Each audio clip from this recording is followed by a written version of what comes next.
կարգով եւ մարդիկ փորձում են տեսնել, թե իրենց հասցեն ովքեր են գրանցված, տեսնում են, որ անծանոթ մարդիկ 12-ից ավել իրենց հասցեներում գրանցված են։ Այս անճշտությունները ինչի հետ են կապված։ Նաեւ խնդրում եմ անդրադառնալ այն հարցին, պայմանավորված վերջին շրջանի իրադարձություններով, մասնավորապես Նիկոլ Փաշինյանի եւ Աննա Հակոբյանի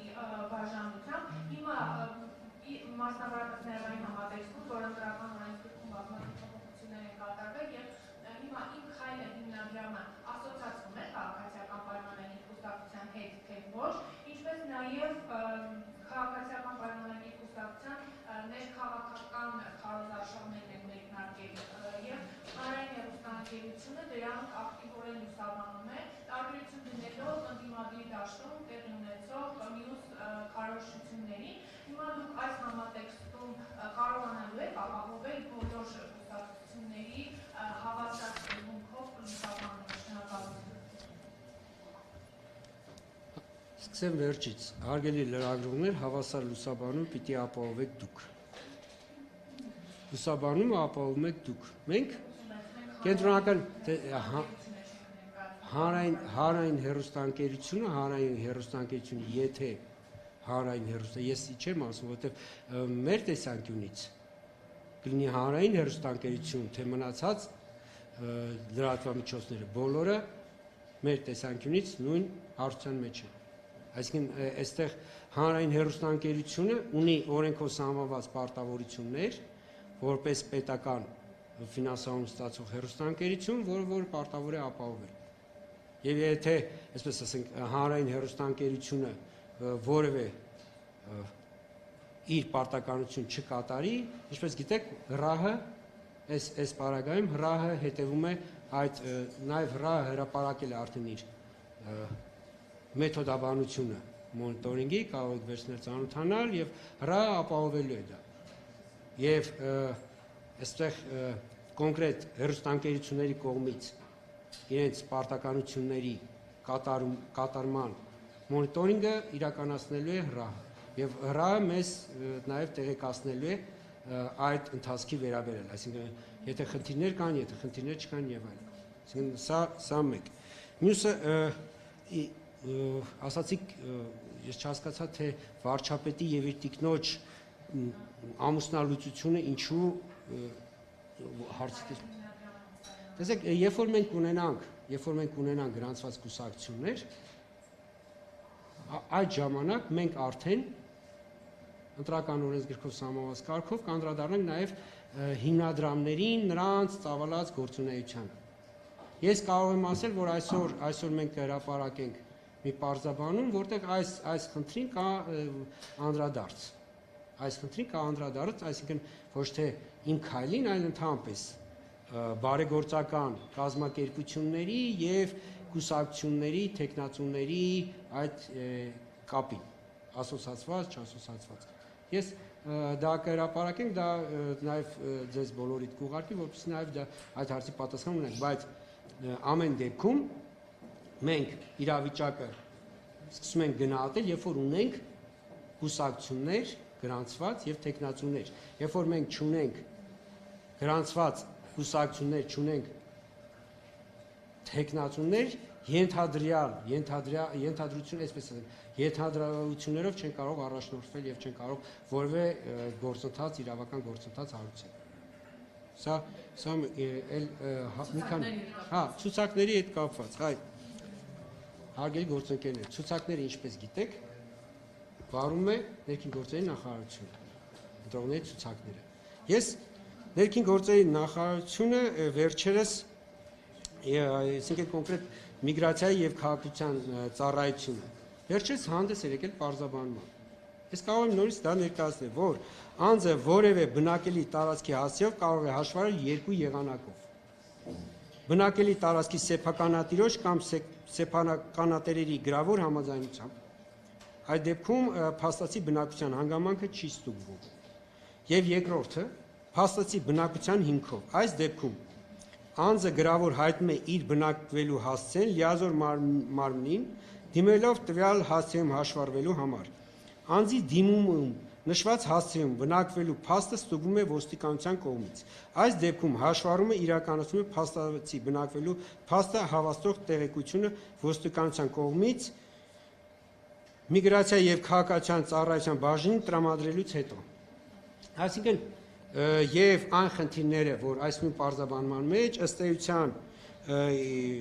նշվում է, որ այն խնդիրները, որոնց մասին բարձրաձայնվում է 2006-2019 թվականներին կատարված հաշվառումների մասին է։ Այսինքն, երբ որ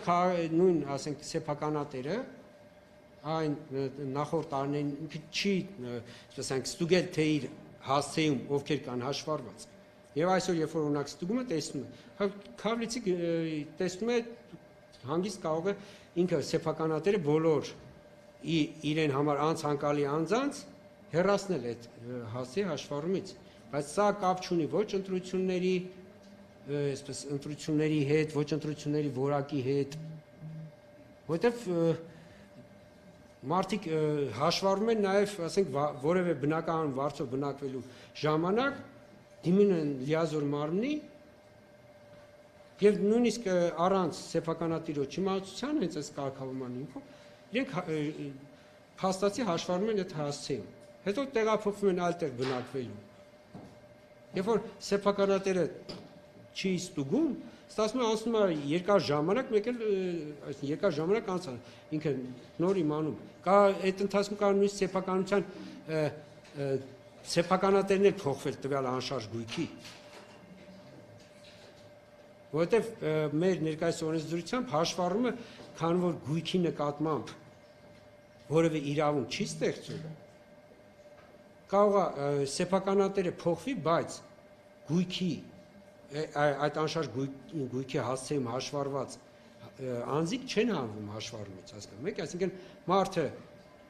գնում է սեփական, եթե չի ստուգում ինքը թե ովքեր են հաշվառված իր հասցեում, այդ կարող են չգիտեմ, ասենք ինչ-որ թվով մարդիկ լինել ու ինքը գնելուց հետո եթե չի ստուգում, այդ մարդիկ շարունակելու են մնալ այդ հասցեում հաշվառված։ Եվ այն պահին, երբ որ ինքը այդ փաստը կարձանագրի, այդ պահին նոր կիմանա այդ մասին։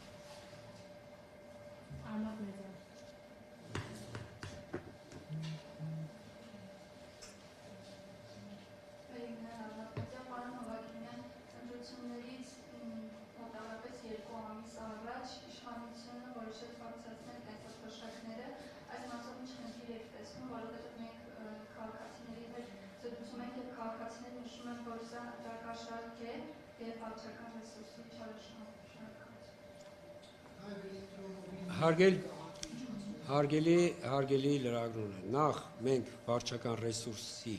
խնդրին կրկնում եմ, կարող ենք անդրադառնալ, երբ որ կունենանք թեկնածուներ։ Եվ երկրորդ հանգամանքը, որպեսզի որևէ գործողություն գնահատվի որպես օրինակ վարչական ռեսուրսի չարաշահում, ինքը պիտի գա ընտրական օրենսգրքով սահմանված այդ կարգավորումների ներքո գտնվի։ Հիմա ես ուղղակի հասկանում եք, պետությունը բազմաթիվ սոցիալական ծրագրեր է իրականացնում։ Սոցիալական ապահովության համակարգը ընտրություններով չի դադարում։ Իսկ այն ինչ պետության պարտականությունները պետությունը որ կատարում է, նեք այստեղ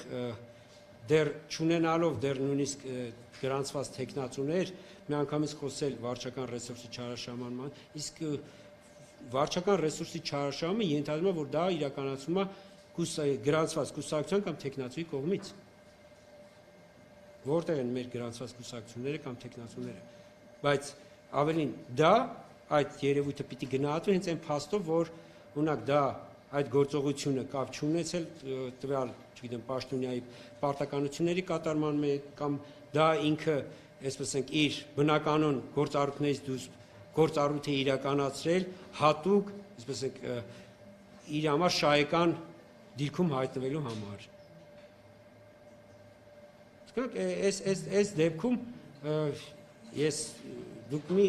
հարցադրում եք բարձրացնում, որը որ մեր տիրություն չի առայժմ։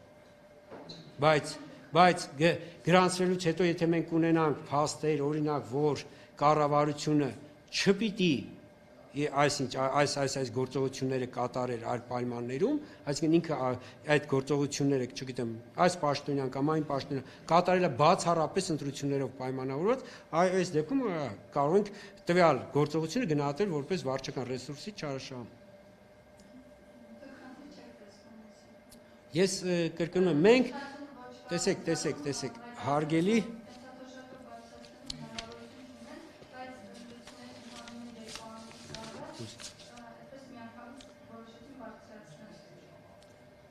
Հարգելի լրագրողներ ջան, մենք խնդիր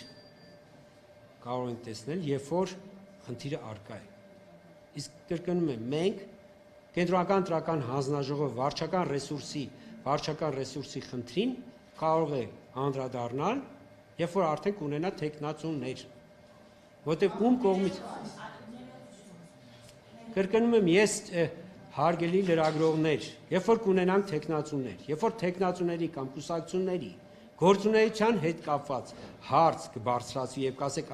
այս կուսակցությունը կամ այս թեկնածուն, այսինչ գործողությունն է կատարել, այստեղ դուք ինչ որ խնդիր չեք տեսնում, այդ ժամանակ մենք ես դες խոստանում եմ, որ օրենսդրությամբ սահմանված կարգով խնդիրը անպայման կքննարկվի եւ կտրվի պատասխան։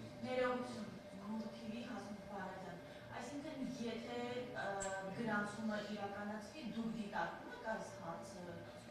վերանայելով, այսինքն նշեցիք, որ Հարգելի լրագրողներ, կրկնում եմ, պետության, որպեսզի մենք որևէ գործողություն դիտարկենք